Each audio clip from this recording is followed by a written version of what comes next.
lot to do on this very, very busy show. First of all, there are rumors going around concerning one of our guys that we love, the great John Sterling.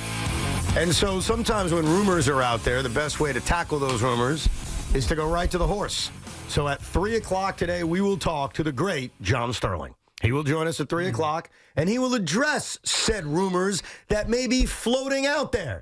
If you don't know the rumors, don't worry. He's going to join us at 3 o'clock, and we'll address everything. Did you mean source? Right to the source? Or from the horse's mouth? I meant both. Oh, okay. I combined horse and source. And so the great John Sterling will join us in an hour. I am also aware that our radio program has featured many, many, many creepy promos about something happening today at 4:30 on Evan and Tiki on September 5th. So we look forward to that. That's only 2.5 hours away. So that is also very, very exciting, and there's plenty of baseball to mix in as well. But I remember sitting here a year ago, right before the NFL season started on Thursday night, Christmas Eve for us as football fans, without a dog in the fight, really, but nevertheless, we're all going to watch football. It's the one thing that's so universal in this town. We may not all sit there and watch a Met game or a Yankee game, but we all watch football. And I remember having a discussion with you guys about the Chiefs and how, for whatever reason, despite they were emerging as a dynasty, they weren't hated yet. Yeah. They weren't there yet. And a lot has changed in a year. In 1 year, not only did the Kansas City Chiefs do it again, winning back-to-back Super Bowls, which is not an easy thing to do.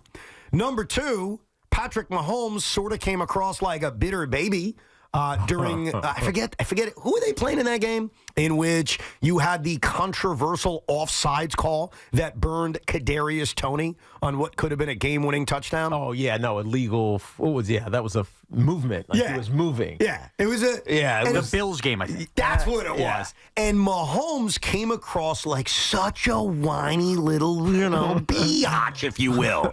And that changed. And then the big thing that changed about Kansas City, besides the winning, besides Mahomes crying, is Taylor Swift came into our life. And we were all inundated with Travis Kelce, Taylor Swift stuff. So that's all happened in the last year. Yes. And as I sit here today, and we all sit here getting ready for football, the Kansas City Chiefs, the Baltimore Ravens, a game you could hear right here on WFAN, with the New York Jets emerging as a contender in the AFC, I wonder the same thing I wondered a year ago. Are we ready to hate the Kansas City Chiefs? I don't think so. And the reason I don't think so is it's long and convoluted, but it comes back to us. It comes back to New York. And when you think about all the teams that were nationally hated, the Cowboys might be the exception because they were so arrogant in the 90s and talking about having Cowboy Stadium with the roof open so God could watch his favorite team play. Yuck. It was like, come on, you're offending everybody. You better win, and they haven't since then. But other than the Cowboys, all the teams that are hated, whether it was the Bulls, whether it was the Patriots, whether it was even the Cowboys, whether it was the Miami Heat, it seems to have some sort of rivalry, relationship with a New York team. And if it doesn't have that, it doesn't get the New York/national hate. These championship So teams. we need to lose to Kansas City in a painful way? Well, you need to become the rival. That is, the Jets need to become the rival to the Kansas City Chiefs for them to be hated. Because right now they feel lovable, just like the Golden State Warriors felt and still feel lovable. Well, not when they hated Durant, though. I don't think people turned on the Warriors when they made that addition. I think people turned on Kevin Durant. Right. I don't think anybody turned on the Warriors because they were. How could you hate Clay? How could you hate Steve Kerr? How could you hate Steph Curry? Maybe you loathe the way that Draymond Green approached the game, but if you were his teammate, you kind of respected the hell out of him. Yeah, no, it's an interesting point that when you look at all those dynastic teams, the ones that we really hated did something to us. Yes. And as of right now, the Kansas City Chiefs haven't done anything to us. Now, the Jets played Kansas City last year, as you recall, but obviously it was under very different circumstances. Should have beat them. Well, they should have, but I wasn't angry at Pat Mahomes after the game. Yeah. I wasn't angry at Travis Kelce or Taylor Swift after the game. I was angry at the officials. All right, the back judge who calls pass interference. Yeah. I mean, that's basically where the anger came from. You know where I'm at with Kansas City? And I'll give you a wrestling analogy on this, because a year ago when we had this conversation, I told you I kind of like them. Like, it wasn't that I dislike them because I wasn't there. I liked them a year ago. A new championship later, do you still like them? So they've become what I like to call tweeners. They're in the middle. There are moments in which I can't stand them. Last year when Pat Mahomes was whining and bitching about the officials, it turned me off. It was like, are you freaking kidding me? You've been gifted so many calls in your career, and now you're whining about it? The Taylor Swift stuff, I know it annoys a lot of football fans. It doesn't necessarily make me hate the Kansas City Chiefs. So I don't love them, and I don't hate them for this reason. Look, if the Jets win a Super Bowl, I don't care who they beat. But in an ideal world, especially when you sit before a season starts, you kind of have that script in your head, like the perfect script. And in that perfect script is being the team that the Ravens have proven they're not so far, that the Buffalo Bills have proven they're not so far, that everyone else in the AFC West has proven they're not so far. So, like, when I sit down tonight and I'm watching the Kansas City Chiefs, I don't love them. I certainly don't like them as much as I may have a year ago, but I still want them to succeed because if anybody's going to knock them out, I want it to be my team. You're right. You want the Jets to be the team that dethrones the champions. No doubt about it. No doubt about it. I mean, in some ways, wasn't it? The Bengals kind of did it. They kind of did do it. But you know what? I look at the Bengals this way. It's like when the Jets beat the Patriots in the postseason, right? Remember this? It was one of my great moments as a sports fan. I think a lot of us as Jet fans, it's maybe a top 5 moment, especially if you're younger and you don't remember the Super Bowl. Maybe it's a top moment. When they went to Foxborough and beat the Patriots that year after the 2010 season, it felt like the holy grail of knocking them off. Yes. But then they lost the next week. I know. So it didn't have the ultimate fulfillment. No, it didn't have that lasting impact. So I think when you get that knockout punch on this all-time great team, and the Bengals did it maybe before they were the all-time great team, they didn't seal the deal. No, they didn't. And so I think about, like, these teams that we hate. We hate the Patriots because they were so good for so long, and it felt every year, I mean, until last year, the Jets couldn't beat them. Right. The Giants did, but I think the Jet loathing from a New York standpoint was stronger than the Giants beating them. Well, you know what also I think affected that? So even though the Giants had success against the Patriots, and I can speak from experience from last night, believe it or not, I think the reason that Giant fans still dislike the Patriots despite having success over them is that they're Boston. Yeah. And last night, I think, is a great example of this. I'm sitting at Citi Field. The Mets are sweeping the Boston Red Sox after Kenley Jansen couldn't throw a strike in the bottom of the 8th inning, and it's a party at Citi Field. Not just him. Not just him. Old Dick Mountain, too. Right. Had trouble throwing strikes. And I'm looking around at sad Red Sox fans, and I'm hearing Met fans chant, Boston sucks. And I'm thinking to myself, boy, I don't hate the Red Sox, but I love this. Like, beating Boston is special. Yeah. Because I don't like the Boston Celtics. I don't like the New England Patriots. I don't like the Boston Bruins. And so, tell me if I'm wrong. Obviously, you guys are Giants. Even if the Patriots weren't your blood rival and you had success against them. That's a good point. They're Boston. Because all of the teams are rivals in some capacity. Yes. Every single team. And the fans are probably crossover. The Red Sox to the Mets is what the Patriots is to the Giants. We don't like those people, the fans.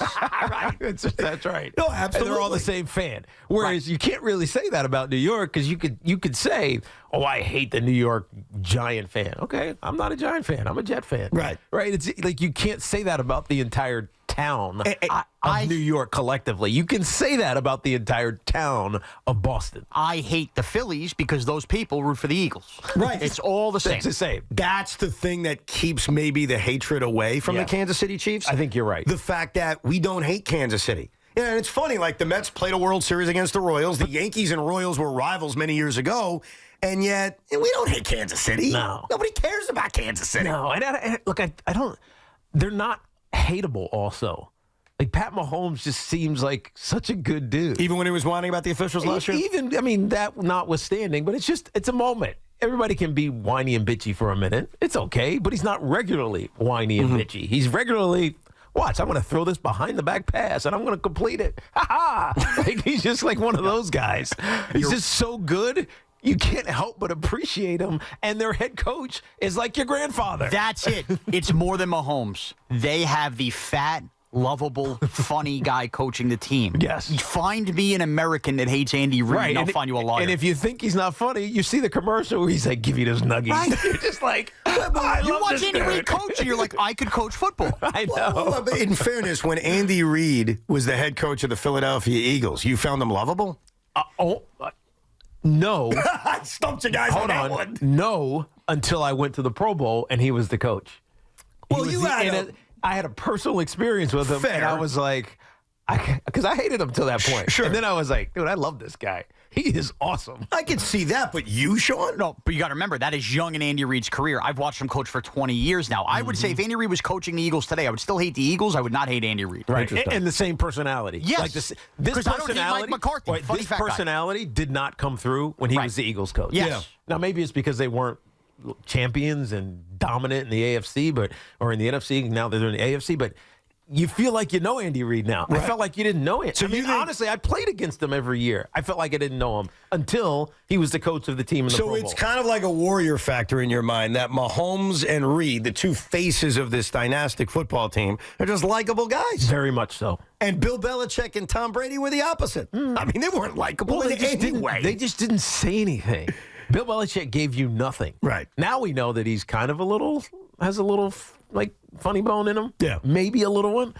Tom never said anything. Yeah. Nobody in New England ever said anything. And so it's just, we're dominant and we're going to be stoic face in your face. Yeah, Take it. I think you hit on the thing that we need to really hate the Kansas City Chiefs, and that is a direct kind of battle with them. Right. Like, one of the beautiful things about football, and I say this about that sport than any other sport in this town, is as we talk into a microphone, yeah, the majority of people are Giant and Jet fans, but there's a lot of people in our audience, New Yorkers, New Jerseyers, who are Steeler fans, who are Bill fans, who are Cowboy fans, who are Viking fans. Like, it is funny how the NFL is like that. And I really don't think any other sport's like that, where you can root for all of these teams. If you've been directly impacted by Patrick Mahomes, so clearly if you are a Buffalo Bill fan listening to our show right now, how do you not hate Patrick Mahomes? And that's not even, they're not even in the division. Right. But They're they've on the other almost, side of the country, basically. they've almost become a division team because you play them all the time. Yeah, and Baltimore's probably the same way. I think he's getting there in Baltimore. I think the Raven fan has to hate Patrick Mahomes. So I think as a Jet fan, what we need, and I thought we were going to get it last year, we didn't, unfortunately, is directly looking into the belly of the beast and losing to them or beating them or going through a blood war with them. Because last year was so different. When they played the Kansas City Chiefs on that Sunday night, I remember how it felt. We were the little engine that could. Aaron Rodgers was out. We have Zach Wilson at quarterback, and we needed to do all these perfect things to hang in with them. And the Chiefs had the big lead. The Jets fought back. Zach was playing incredible. Yep. And then little tiny things cost the Jets. Zach Wilson's fumble, obviously, the terrible officiating. And I was mad, but I didn't walk away from that with my blood boiling the way it always did when the Jets would lose to the New England Patriots, or even when the Jets would lose to the Pittsburgh Steelers, or when the Jets would lose to the Miami Dolphins. Like, I walked away from it like more angry at my own, angry at Zach Wilson for putting the ball on the ground, angry at the officials.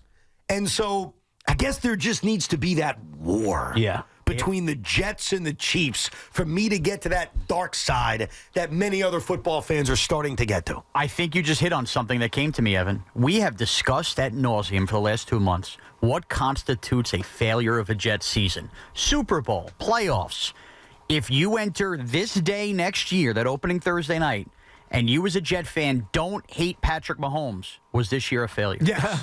Yes. The only way it wouldn't be, and I am not complaining about this, and I would love to write this script. So the Jets make the playoffs. Our friends up in Buffalo make the playoffs, right? And the Buffalo Bills in the AFC divisional round go to Kansas City and exercise their demons. They do it. They finally beat the Kansas City Chiefs.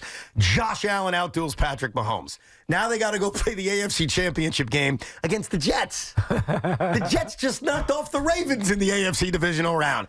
And the Bills fall victim to what the Jets fell victim to back 14 years ago. They already won their Super Bowl. And the Jets beat Buffalo. And we never had to have a battle with Pat Mahomes. And the Jets were in the Super Bowl. And you still don't hate him. Yeah, if that's the case, Sean, then I probably still wouldn't hate him. Oh, fair point. Fair point. But my guess is, as long as Sean McDermott's coaching the Bills, some way or another, for the Jets to get where you want to go, Patrick Mahomes is blinking you in the eye. No, and I think that's a great point. And as I sit there tonight, and we all watch football a little bit differently, some of us need to bet on it. Some of us have fantasy implications. Some, like Tiki, can actually sit there and just watch football. Yes. And others are fans at heart. Like Sean and I talked about this a lot last year as fans. Every game that didn't involve the Jets and Giants, we would have a rooting interest in based on how it helps our team. You can't help but think about it. You can't help it. That's how I view it. And if there is no rooting interest, it's what's the color, right? What's the color of the uniform? No. There's always a rooting interest. It can't be. Well, I think it can't be. In the case of the Giant fan tonight, the Arizona Cardinals versus I don't know the Seattle Seahawks. It's easy. You factor in who you think you're going to be in a wild card race against. Yeah, I think that one's easy. Like tonight for the Giant fan, there really isn't any rooting interest when it involves you because it's two AFC teams. But as a Jet fan, and trust me, I've already given this a lot of thought. Like, what am I supposed to root for? Am I breaking down the number one seed, thinking, boy, I need Kansas City to lose a game? Am I thinking, the Ravens may battle for a wild card spot? Screw it. Let's go Chiefs. Like, I've given that thought because that's how sometimes as a sports fan, that's how I always think as a sports fan. And the more I thought about it, the more I said, no, I'm going for the jugular. I want to be the number one seed. I want the AFC Championship game at MetLife Stadium. I mean, damn it, I'm a season ticket holder. Wouldn't it be perfect if the year I become a season ticket holder? They're not only hosting playoff games, they're hosting a championship game. And so that brought me to the conclusion I'm better off rooting for the Ravens. That I'm better off thinking, hey, let's bring the Chiefs down. Yes. Let's go Ravens. Yeah, so that's the beginning of my dislike for Kansas City. The only thing that's that we know is that it doesn't matter what the Kansas City Chiefs do in the regular season. At some point they're going to get themselves right and get right back to where they've always been. No, I agree, and I think that's why when I sit there tonight, we all sit there tonight, if you happen to be a diehard Jet fan and you happen to think, wow, this season may actually go well and won't be an unmitigated disaster, you will be watching a football game tonight knowing if we want to get to a place that most of us have never seen, and that is a Super Bowl, unless you're over the age of 60, you haven't seen it. If you want to get to that place, look into the eyes of Patrick Mahomes, because that's the guy you got to get past. There's going to be a lot of battles before that, a lot of teams they're going to have to get through before that, but the final boss for the New York Jets is going to, just like it is for everybody, it's not like I'm special, Buffalo Bill fans. I know there are Bill fans out there. You know who your final boss is. Baltimore Raven fans, Lamar Jackson certainly knows who his final boss is. So all of us in the AFC have that in common. Our final boss is playing football tonight. And so while we sit there and watch and play fantasy and make a couple of bets, we're also going to be doing some scouting. Yeah, but the only thing about the hate conversation is that the only way you're going to hate him is if he beats you. Yeah. And you don't want that to happen. Well, if you beat them, you're going to say, hey, great job. That's right. That's true. We're the ones that got your number. Well, to everybody out there, have you crossed over yet? Do you hate the Kansas City Chiefs? We'll get to some of your calls coming up, 888-808-1019. They have the hallmarks of a team you would hate. They're trying to do something that's never been done in the Super Bowl era. They're going into this season trying to three-peat. It hasn't happened. And we'll go through how difficult that process is and who's come the closest. But that's what the Kansas City Chiefs are trying to do. So have we all crossed over to hating the team we're going to all watch tonight at about 8:30 tonight? Toll-free number is 888-808-1019.